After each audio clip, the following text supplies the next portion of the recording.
You guys, I'm 45 years old and I totally fell for it. And I'm here today to tell you that you don't have to. And what am I talking about?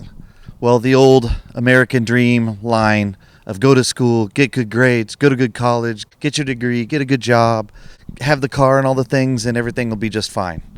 But I'm here to tell you, as you probably might be learning if you're watching this, is that it doesn't always end up that way.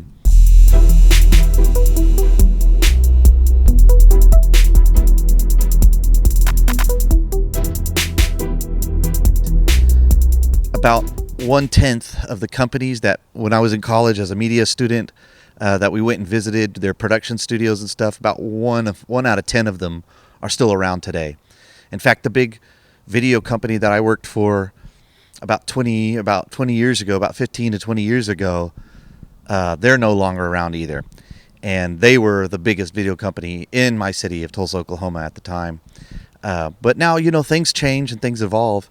And the message for you today is prepare yourself now for the uncertainties of the future. Like, be diversified enough and be nimble enough in your decision making and your skills and abilities to be able to, as they say, pivot and try new things. One thing that I really wish I would have learned back then, of course, they tell you get a good degree and focus on the thing. Like, focus on a thing. And I'm sure that does work for a lot of people. I'm not knocking that.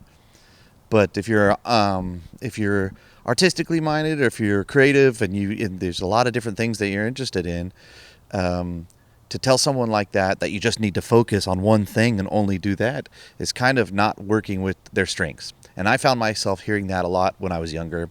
And if I could tell anybody differently now at 45 that's in their 20s, it would be, don't believe that. Like, figure out how to work with your abilities of being able to juggle lots of different stuff and being skillful at lots of different things. Being a jack of all trades as opposed to hyper-focused on one specialization.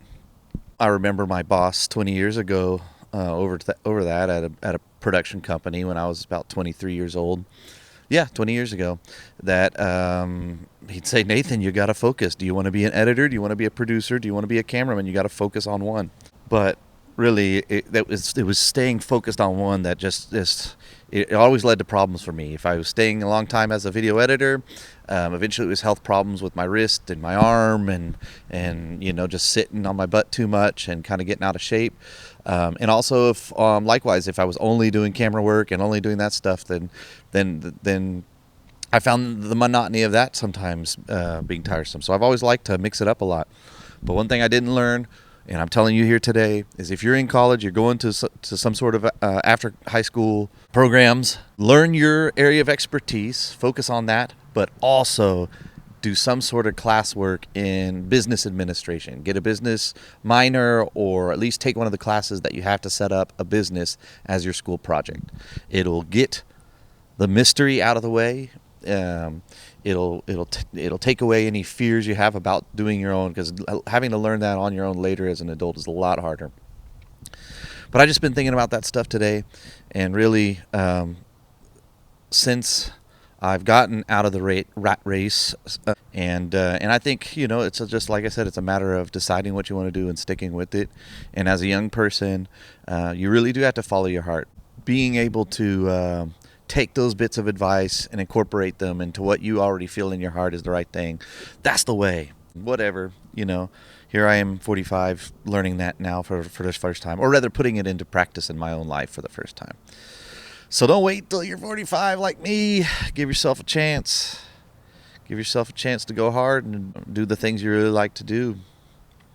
And that really is about all I have to share today. That's my little message. I just want to say that since I've been out there, kind of gotten out of the rat race and doing this stuff on my own again, it's been a lot better to be able to work a big video job and make in 3 days what I would have made in 2 weeks at my old, JOB, which is an acronym, of course, JOB for just over broke.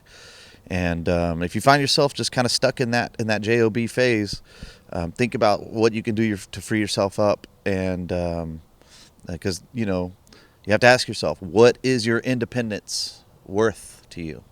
What are you willing to give up? What are you willing to take on? And how much more is it going to be worth to you to be independent? But that's just me. And maybe this speaks to you. Maybe this message resonates to you. But it's certainly something that I needed to have heard about a year ago. I probably would have done it sooner had I heard it 10 years ago. But it's all right. We got to do today what we can do today. And I think if we're living a life, the whole no regrets thing, if we're living a life with no regrets, are we even living? Because you got to assume that being human, that we're going to make mistakes. And that, of course, as we learn from our mistakes. So to not have regrets, man, I've got many, but I certainly have learned from most of them, or all, if not all of them. So thanks for watching. Until next time, I'm Nathan Gray. Please, if you would, check out, stay tuned for my live streams and give me a follow. And if you would also listen to these radio IDL, my radio shows are pretty entertaining. If you ever just want to put them on just for some music to listen to in the background. I gotta say, it's one of the best damn radio shows I ever heard on the web radio. But I kind of like the tunes because I pick them. So thanks. Until next time, make sure you like, share, subscribe. I'm Nathan Gray. You've been watching 3 Points. Peace.